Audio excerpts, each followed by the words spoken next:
কবরের চাপ থেকে কারা রেহাই পাবে? একটি বক্তব্যে শুনেছিলাম কবরের চাপ নাকি সবাইকেই দেওয়া হবে। ভাইরা আমার, কবরের আযাব, বিশেষ করে কবরের প্রথম চাপ, আযাবটা শুধুমাত্র পাপিষ্ঠদের জন্যই হবে, কিন্তু কবরের যে একটা চাপ থাকবে, কবর প্রথমেই একটা চাপ দিবে। যারা কবরস্থ হবে না, বারজাখী জীবনে যে যেখানে তার ধ্বংসাবশেষ থাকুক, সেখানে একটা প্রেসার প্রত্যেকটা মানুষকে দেয়া হবে, একটা চাপ থাকবে। একটা হাদিসে আসছে নবী করিম সাল্লাল্লাহু আলাইহি সাল্লাম বলেছেন, এই চাপ থেকে কেউ রেহাই পাবে না।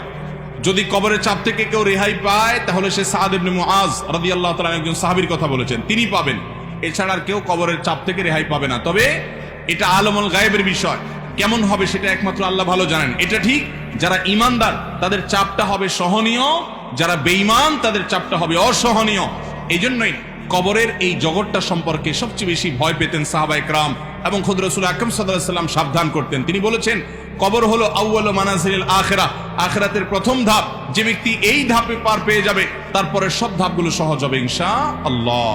অতএব ভাইরা আমার, কবরের এই চাপ থেকে আসলেই কেউই রেহাই পাবে না। এমনকি মুসলমানদেরকেও, ঈমানদারদেরকেও চাপটা দেওয়া হবে, তবে তাদেরটা কাফের এবং পাপিষ্ঠদের চাইতে ভিন্নতর হবে, সহজতর হবে, কিন্তু হবে। সে হাদিস কিন্তু আছে, তার ধরন কেমন হবে সেটা একমাত্র আল্লাহ তাআলা ভালো জানেন। এই জন্যই কবরের এই জায়গাটা নিয়ে আমাদের সব সময় চিন্তা থাকা উচিত, পেরেশানি থাকা উচিত। বিশেষ করে কবরের যে আযাব হবে, সওয়াল জবাব হবে, এগুলো থেকে মুক্ত হওয়ার জন্য, বিশেষ করে আযাব থেকে বাঁচার জন্য আমাদেরকে কিছু আমল করতে হবে। যেমন যারা চগলখুরি করে, তাদের কবরের আযাবের আশঙ্কা বেশি হয়। এই জন্য চগলখুরি ত্যাগ করা, এটা কবরের আযাব থেকে মুক্ত থাকার জন্য পূর্ব শর্ত।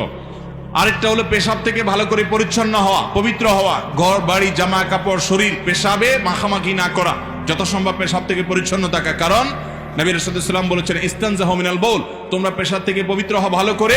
ফাইন্না আম্মাতা আযাবিল কবরি মিনহু, কারণ বেশিরভাগ কবরের আযাব পেশাবের কারণে হয়। এই জন্য পেশাব থেকে পরিচ্ছন্ন হতে হবে। কবরের আযাব থেকে মুক্ত থাকার জন্য, নাজাতের জন্য রাতে সূরা মুলক তেলাওয়াত করতে হবে। নবী সাল্লাল্লাহু আলাইহি ওয়াসাল্লাম বলেছেন, যারা রাতে শোয়ার আগে সূরা মুলক তেলাওয়াত করে, আল্লাহ তাআলা তাদেরকে কবরের ফিতনা থেকে বাঁচিয়ে রাখেন। ঠিক একই ভাবে কবরের আযাব থেকে বাঁচার জন্য সাধারণত যে কোনো গুনাহ থেকে আমাদের বেঁচে থাকতে হবে। আল্লাহ তাআলা আমাদের সবাইকে সেই তৌফিক দান করুন। তাহলে ভাইরা আমার, কবরের যে চাপের কথা বলা হয়েছে, হাদিসের ভাষ্যমতে সেটা সকলকে দেওয়া হবে, এমনকি ঈমানদাররাও সেটা থেকে রেহাই পাবে না। এই জন্যই সাহাবায়ে কেরাম অনেক ভয় পেতেন কবরের জগৎ নিয়ে। এইখানে নাজাত তো বাকি সবগুলো নাজাত। আল্লাহ আমাদের সবাইয়ের কবরের জগৎটাকে সহজ করুন এবং বারজাখী জীবনে আমাদেরকে আল্লাহ তাআলা সকল আযাব ফিতনা থেকে বাঁচিয়ে রাখুন। এরপরে প্রশ্ন হলো, নিজের স্ত্রীকে অন্যের স্ত্রী বানিয়ে প্রবাসে পাঠানো কি জায়েজ? সেখানে যদি স্ত্রী চাকরি করে টাকা দেশে পাঠায়, সে টাকা হালাল হবে কিনা জানলে উপকৃত হব। আমার জানতে ইচ্ছা করে, এই প্রশ্ন যিনি করেছেন, তিনি যাকে মিন করেছেন, সেই পুরুষ লোকটা কি দেশে বসে বসে স্ত্রীর পাঠানো টাকা খায়? তাহলে তার হাতে চুড়ি পড়ে নারী সাজা উচিত।